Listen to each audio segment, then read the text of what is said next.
আসসালামু আলাইকুম। হ্যালো সবাইকে। আমি একজন হাউসওয়াইফ। ছোট একটা সংসার, স্বপ্ন অনেক, আর আয় খুবই কম। গরিব সংসার, জীবনটা সহজ নয়, কিন্তু চেষ্টা করি হাসি দিয়ে সব সামলাতে। খুব সকাল থেকেই আমার দিন শুরু হয়। এই ঘর, এই সংসার, এগুলোই আমার পৃথিবী। গরিব হই, কিন্তু চেষ্টা করি সবার সকালটা সুন্দর করতে। চলে আসলাম রান্নাঘরে। এসেই কিন্তু প্রথমে কলগেট ব্রাশ হাতে নিয়েই দেখতে বেসিনে কয়েকটা বাটি পড়ে আছে। কালকের বাসনকোসন সব মেজে রেখেছি, আজকে শুধু এই কয়েকটা মেজেই চা খাবো। আমাদের নাস্তা খুব সিম্পল, যা ঘরে আছে তা দিয়ে। কখনো ভাবি হয়তো জীবনে সব নেই, কিন্তু আল্লাহ যা দেন তাতেই শান্তি খুঁজে নিতে হয়। এই সাধারণ সিম্পল নাস্তাতেই কিন্তু আমরা আমাদের অনেক সুখ খুঁজে পাই। এখানে নিয়ে নিয়েছি 1 কাপ লাল চা, সাথে 2টা বিস্কিট, আর এদিকে কিন্তু কয়েকটা মুড়ি। এভাবেই কিন্তু আমাদের নাস্তাগুলো আমরা করে থাকি। তেমন কোনো এক্সপেন্সিভ জিনিস সবসময় থাকে না। তারপরে দেখো, খাওয়া দাওয়া শেষ করে কিন্তু ভাতটা বসিয়ে দিয়েছি, আর এদিকে কিন্তু এখন একটা সবজি করে নেব। গরিব হলেও আমার ভালোবাসা দিয়ে রান্না করি। সেই দিনেই ধনী, যেদিন ঘরে শান্তি থাকে। দিন শেষে ক্লান্তি আছে, কিন্তু তৃপ্তিও আছে। আমি হাউসওয়াইফ, আমি গর্বিত। গরিব সংসার মানেই কষ্ট, কিন্তু কষ্ট মানেই হার না মানা জীবন। এদিকে কিন্তু আমার ভাতটা হয়ে গেছে, এখন ভাতের ফ্যানটা ছড়িয়ে নেব। আর আজকে রান্না করছি খুব সিম্পল মেনু। টাটকা টাটকা টাকি মাছ দিয়ে ফুলকপি আলুর তরকারি, সাথে কিন্তু এই মাছেরই ভর্তা করব। তো প্রথমে কিন্তু এদিকে মাছগুলো যেহেতু সবগুলো জিন্দা আছে পানির মধ্যে, তাই কিন্তু এই যে একটা লাল ঝুড়ি দেখতে পাচ্ছ, এটা দিয়ে একে একে বের করে নিচ্ছি। সবগুলো কিন্তু একসঙ্গে বের করা একদমই পসিবল হবে না, কারণ এই যে দেখো কীরকম করছে লাফালাফি। আর বিশেষ করে এই মাছগুলো না একটু পিছলে হওয়ার কারণেই ধরা যায় না। তো দেখতে পাচ্ছ এখন কিন্তু বের করে নিচ্ছি। যেগুলো বড় ওগুলো আবার রেখে দিচ্ছি, ওগুলো না ভর্তা খাওয়ার জন্য অনেক ভালো। যেগুলো ছোট ছোট ওগুলোই কিন্তু তরকারিতে দেব। তো দেখতে পাচ্ছ এদিকে আবারও একটা লাল আলুর যে চট বস্তাগুলো থাকে সেগুলো দিয়ে কিন্তু বেঁধে দিলাম। মাছগুলো কুয়োর পাড়ে নিয়ে ভালো করে ধুয়ে এসে কিন্তু আগে ভাজতে দিয়েছি। আর এদিকে সব কিছু উপকরণ আমি কিন্তু রেডি করে নিয়েছি। ফুলকপি আলুটা কেটে ওই গরম জলের মধ্যে একটু ভিজিয়ে রেখেছি। কারণ কি হয় বলো তো, ওই ওষুধে তারপরে আবার অনেক পোকা থাকে, সে কারণে কিন্তু গরম পানিতে ভিজিয়ে রাখলে ওর অ্যাকশনটা চলে যায়, বা পোকাগুলো যদি থাকে তার জীবাণুটা নষ্ট হয়। সে কারণে আমি চেষ্টা করি সবসময় কিন্তু ফুলকপি রান্না করলে গরম পানি দিয়ে ধুয়ে তারপরে রান্না করি। এদিকে কিন্তু আমার বড় যা এখন দিয়ে দিল আমাকে ছোলা মুড়ি, তো সেগুলোই এখন খাচ্ছি বসে বসে। আর এদিকে কিন্তু রান্নাটা করছি।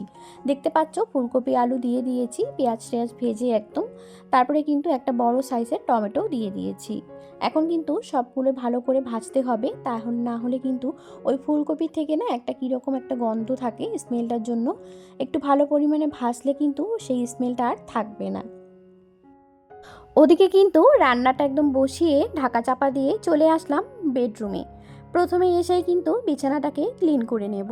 তো দেখতে পাচ্ছ মশারিটা আছে এখানে, মশারি উঠিয়ে নিয়ে কিন্তু বিছানা চাদরটা ঠিক করে নিতে হবে। আজকে যেহেতু এক জায়গায় যাব, সে কারণে কিন্তু ওই একটার পর একটা কাজ করার সময় হবে না। তাই ভাবলাম ওইদিকে তরকারিটা হতে থাক উনানে, ততক্ষণে আমি এদিকে আমার ঘরটাকে ক্লিন করে নিই। প্রথমে কিন্তু কম্বল ক্যাথাগুলো ভাঁজ করে সাইডে রেখে দিচ্ছি, তারপরে কিন্তু বিছানা চাদরটা একটু টান টান করেই ভালো করে ঝেড়ে তারপরে সুন্দর মতো করে করতে হবে। তা না হলে কিন্তু বিছানাটা একদমই ভালো লাগবে না।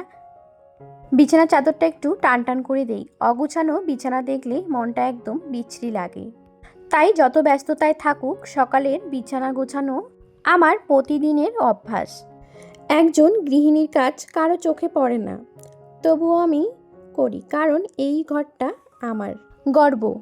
একটা সাজানো গোছানো ঘর, একটা সাজানো গোছানো সংসার সব মেয়েদেরই কিন্তু স্বপ্ন। ঘর বাড়ি সুন্দর মতো করে সাজিয়ে রাখলে সব দিক দিয়ে মন মেজাজ এবং কি সব মানসিক চাপ সব কমে যায়। আমার ঘর বাড়ি যেমনই হোক না কেন, আমি সবসময় চেষ্টা করি সুন্দর করে সাজিয়ে রাখার। এদিকে কিন্তু বিছানা গুছিয়ে চলে আসলাম রান্নাঘরে। এসে দেখো তরকারিটা কিন্তু হয়ে গেছে। একটু ভালো করে কষিয়ে মশলা দিয়ে মাছগুলোকে ঢেলে দিয়ে নামিয়ে রাখলাম। এভাবেই করছি, বেশি একটা ঝোল ঝোল করবো না, ওই একটু ঝোল ঝোল একটু কষা টাইপের মাঝখানটায় থাকবে। তো দেখো এদিকে কিন্তু এখন রান্না আমার কমপ্লিট হয়ে গেছে। ওই মাছগুলোকে পুড়িয়ে এখন ভর্তা করতে হবে। এদিকে কিন্তু আমার ভর্তা করা হয়ে গেছে আর হাজবেন্ডও কিন্তু চলে এসেছে খাওয়ার জন্য। তো দেখো তরকারিও কিন্তু এখানে দিয়ে দিয়েছি, সাথে কিন্তু ভর্তাও দিয়ে দিয়েছি। সবার খাওয়া দাওয়া কমপ্লিট হয়ে গেছে, এখন বাসন কোসন সব কিছু মেজে চলে যাব স্নান করতে। তো দেখো স্নান করে কিন্তু একদম রেডি হয়ে গেছি আর একটু যাচ্ছি হসপিটালে। আজকে যাব 2-3 জায়গায় কাজ আছে। প্রথমেই চলে আসলাম হসপিটালে, তেমন কোনো ভিডিও করিনি, হসপিটালে শুধু একটু ভিডিও নিয়েছি। ওই একটু প্রবলেম হচ্ছে কয়েকদিন থেকেই, শরীরটা বেশ একটু মানে খারাপের দিকেই যাচ্ছে, ওই ক্যালসিয়ামের জন্য খুবই সমস্যা হচ্ছে, হাত পায়ের ব্যথা মানে অনেকটাই আর কি। সেজন্য চলে আসলাম ওষুধ নিতে। আর এখানকার ওষুধ কিন্তু খেলে অনেক ভালো লাগে, এর আগেও আমি খেয়েছি, তাই আর কি এখানে চলে এসেছি। তো দেখো ওষুধ কিন্তু নিতে চলে আসলাম। তারপরে গিয়েছিলাম আমরা একটু খাদ্য ভবনে, ওখানে আমাদের রেশন কার্ডগুলো সব বন্ধ হয়েছিল, সেগুলো খুলতে। ওখান থেকে গিয়ে আবার পোস্ট অফিসে গেছি, মানে অনেক কাজ ছিল করে, কিন্তু প্রচণ্ড পরিমাণে খিদে লেগেছে, তাই কিন্তু চলে আসলাম এক জায়গায় খেতে। ধন্যবাদ এতক্ষণ সাথে থাকার জন্য। তোমরা পাশে থাকলে আরও শক্তি পাই। দেখা হচ্ছে নেক্সট ব্লগে। আল্লাহ হাফেজ।